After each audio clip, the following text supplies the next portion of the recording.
Udhna Harinagar road પર આવેલા શુભ રેસિડેન્સીમાં આ સમગ્ર ઘટના ઘટી હતી। 10મા માળેથી સુગના કલાલે મોતની છલાંગ લગાવતા કરુણ મોત નીપજ્યું હતું। મોતની સમગ્ર ઘટનાનો વિડીયો કેદ થઈ ગયો હતો।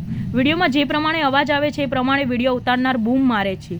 એ દરમિયાન જ યુવતી નીચે કૂદી જાય છે। યુવતી ઘણા લાંબા સમય સુધી ટેરેસ પાસે બેસી રહે છે। જ્યારે લોકોની નજર તેના પર પડી ત્યારે તેને રોકવા માટે પ્રયાસ પણ નીચેથી બૂમાબૂમ કર્યા છે, પરંતુ તે ધીરે ધીરે ટેરેસ પરથી પાળી પર બેઠી હતી ને પાળી પરથી સીધું જ નીચે ઝંપલાવી દીધું છે અને ધડાકાભેર અવાજ આવ્યા બાદ આસપાસના લોકો દોડી આવ્યા હતા। યુવતીને માથાના ભાગે ગંભીર ઈજા થતાં ઘટના સ્થળે મોત નીપજ્યું હતું। આ યુવતીની લાંબા સમયથી સારવાર પણ ચાલુ હતી। વિડીયોમાં પણ સ્પષ્ટ દેખાય છે કે યુવતી જાતે જ ઉપરથી પડતું મૂકે છે। હાલ પોલીસે અકસ્માત મોતનો ગુનો દાખલ કરી આગળની કાર્યવાહી હાથ ધરી છે।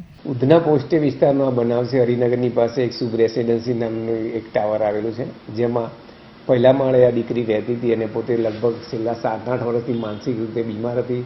તેની માનસિક બીમારીની દવા પણ ચાલતી હતી।